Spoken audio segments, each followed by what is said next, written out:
Vietnam is no longer waiting for the future to arrive. It is quietly building it, step by step, decision by decision, with patience shaped by decades of transformation. This direction was not accidental. It grew from choices made after hardship, where stability mattered more than speed, and long-term vision mattered more than noise. Today, that calm confidence defines Vietnam's movement forward, setting the tone for everything that follows across economy, cities, and people. Behind the headlines, Vietnam's economy feels like a story of momentum earned, where consistency replaced chaos and work replaced promises over many quiet years. Factories, trade routes, and exports are not symbols here.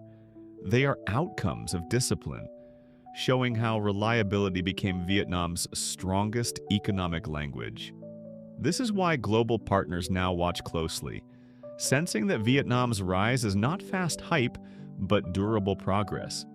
Every road, bridge, and new district in Vietnam carries a deeper meaning, reflecting belief in tomorrow rather than reaction to today's pressure. Urban growth here does not shout for attention. It unfolds steadily, shaped by necessity, planning, and lessons learned from rush development elsewhere. Through this expansion, Vietnam signals maturity, choosing balance over excess while preparing cities for generations ahead.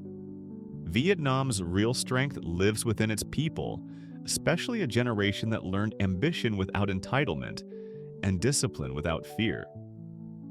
Work here feels purposeful, driven by the idea that progress is shared, not borrowed, and success must be built, not demanded.